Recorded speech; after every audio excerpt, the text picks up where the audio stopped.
Hi all, అందరికీ good evening. ఇవాళ నేను ఒక simple tasty and easy recipe చూపిస్తాను. అదేంటంటే ఉప్పుడు పిండి. టిఫిన్లోకైనా స్నాక్ ఐటమ్ లాగైనా నాకు తెలిసినంత వరకు అయితే మా అమ్మ దీన్ని టిఫిన్ కిందనే ఎక్కువ యూజ్ చేసేది. ఇంట్లో ఎక్కువగా ఏం వస్తువులు లేనప్పుడు ఓన్లీ బియ్యం పిండి అయితే ఎప్పటికీ స్టాక్ ఉంటుంది కదా, దాంతో ఇట్లా ఉప్పుడు పిండి రెడీ చేసి పెట్టేది. ఎప్పటిదో పాతకాలం నాటి రెసిపీ. అంత పాతకాలం రెసిపీ అయినా కూడా టేస్ట్ ఎంత బాగున్నా నాకైతే అసలు నచ్చేది కాదు. ఎందుకో చెప్తా.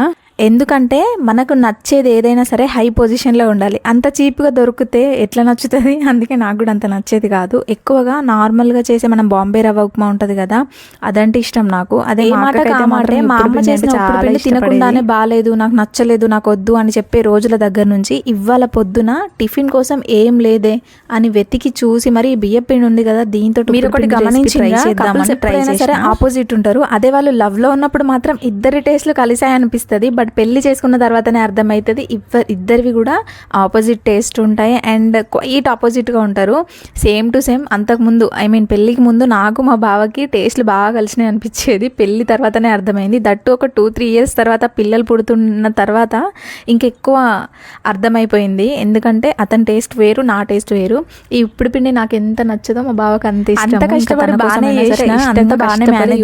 చూసి నేర్చుకొని దగ్గరనే పోయింది. అదేంటో లాస్ట్లో చెప్తా. నేనైతే దీనికి కావాల్సిన పోపు గింజలు, ఉల్లిగడ్డలు, పచ్చిమిర్చి, పల్లీలు అన్నీ బాగా ప్రిపేర్ చేసుకొని ఇంత మంచిగా ప్రిపేర్ చేస్తూ ఉన్నా కదా. నేను లాస్ట్లో మర్చిపోయిన విషయం ఏంటంటే, నేను తీసుకున్న పిండి క్వాంటిటీకి ఎప్పుడైనా సరే పిండి రెడీ చేసేప్పుడు మా అమ్మ ప్రతిసారి చెప్పే మాటే, ఒక గ్లాస్ పిండి తీసుకుంటే ఒక గ్లాస్ వాటర్ ఖచ్చితంగా పోయాలి. ఒక గ్లాస్ కంటే తక్కువ పోసినా కూడా మంచిగా పొడి పొడిలాడుతూ వస్తుంది ఇప్పుడు పిండి అని చెప్పేది.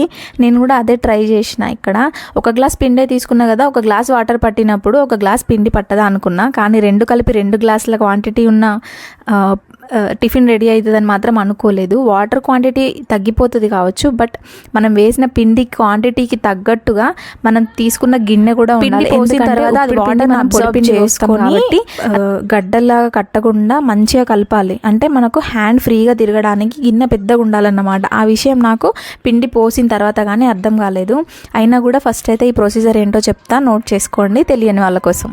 ఫస్ట్ అయితే మనం నార్మల్ ఉప్మా కోసం ఎట్లా పోపు చేసుకుంటామో అట్లనే పోపు చేసుకోవాలి. కాకపోతే కొద్దిగా వేసుకున్న తర్వాత జీలకర్ర, ఎండుమిర్చి, పచ్చిమిర్చి, ఉల్లిగడ్డలు, ఇంకా అట్లా పోపు గింజలు, కరివేపాకు, పల్లీలు వేసుకోవాలనుకుంటే వేసుకోవచ్చు. ఇంకా శనగపప్పు వేసుకుంటే చాలా బాగుంటుంది. ఇవన్నీ వేసిన తర్వాత మంచిగా వేయించుకొని ఒక గ్లాస్ పిండికి ఒక గ్లాస్ వాటర్ యాడ్ చేసుకోవాలి. వాటర్ యాడ్ చేసుకున్న వెంటనే సాల్ట్ కొంచెం చూసి ఎక్కువగా వేసుకుంటే, అంటే మనం తీసుకున్న ఎసరు కొంచెం ఉప్పు ఎక్కువగా ఉంటే పిండి కలిపిన తర్వాత మనకు ఉప్పు కరెక్ట్గా పర్ఫెక్ట్గా సరిపోతుంది. ఇట్లా బాయిల్ అవుతున్నప్పుడు మనం తీసుకున్న పిండి ఇదైతే నేను శనివారం రోజు లేట్గా లేసాను. ఆల్మోస్ట్ 8:30 కల్లా లేసి ఆ తర్వాత అప్పటికప్పుడు టిఫిన్ కోసం ఏం లేదని చూసుకొని ఒక పక్క టిఫిన్ రెడీ చేస్తూనే ఇంకో పక్క లంచ్ కూడా ప్రిపేర్ చేస్తూ ఉన్నాను. ఇంకా నేను తీసుకున్న ఒక గ్లాస్ పిండిని కూడా దీంట్లో వేసుకొని కలుపుకుంటా ఉన్నా. అస్సలు విడిపోవట్లేదు.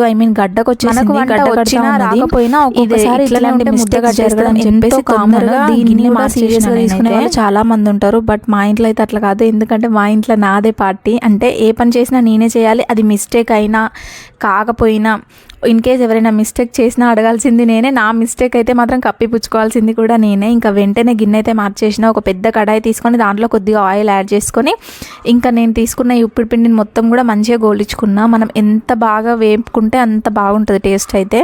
ఇంకా నేను కూడా ఒక ఆల్మోస్ట్ 10 minutes వరకు దీన్ని గరిటతో కలుపుతూనే ఉన్నా.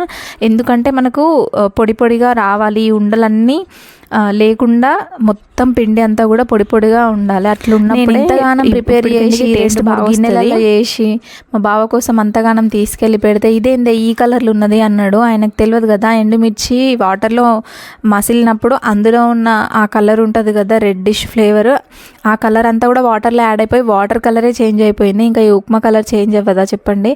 దీంట్లో అయితే మనం పసుపు యాడ్ చేసుకోవాల్సిన అవసరమే లేదు. అండ్ ఉప్పుడు పిండి ఎప్పుడు చేసినా కూడా వైట్ కలర్లో క్రీమ్ కలర్లో ఉంటే చాలా టేస్టీగా ఉంటుందని మా వారి ఫీలింగ్. బట్ ఇలా ఉన్నా కూడా చాలా టేస్టీగా ఉంది. ఇన్ఫ్యాక్ట్ మా మమ్మీ చేసిన ఉప్పుడు పిండి కంటే నా ఉప్పుడు పిండి నాకు బాగా నచ్చింది. అదేందో మరి మా ఆయనకైతే అస్సలు నచ్చలేదు. అంటే టేస్ట్ బాగానే ఉంది కానీ ఎంతైనా మా అమ్మ సీనియర్ నేను కూడా ఓకేలే బావా అయితమైలే, నేను ఇంకా జూనియర్నే కదా ఇప్పుడిప్పుడే నేర్చుకుంటున్నా అని చెప్పేసి ఇంకా నేను కాంప్రమైజ్ అయిపోయినా. ఎనీవే ఉప్పుడు పిండి మాత్రం అసలు సరిపోలేదు మాకు తిందామంటే. నేను, మా బావ, అత్తమ్మ, మా గున్ను, ఎప్పుడు లేని మా గున్ను కూడా ఒక ప్లేట్ తిన్నది పెట్టివ్వగానే. అంటే తనకు నచ్చిందంటే చాలు కదా, పిల్లల కోసమే కదా మనం ఏ వంట చేసినా కూడా. తనకు నచ్చింది ఇంకా నాకు చాలు, మా బావకు నచ్చితే ఎంత నచ్చకపోతే ఎంత అనుకున్నా. టేస్ట్ అయితే బాగా వచ్చింది. మీకు కూడా ఈ రెసిపీ నచ్చితే తప్పకుండా ఇంట్లో ప్రిపేర్ చేసుకోండి. నాతో కూడా రెసిపీ ఎట్లా వచ్చిందో షేర్ చేయండి. Thank you for watching. Bye bye.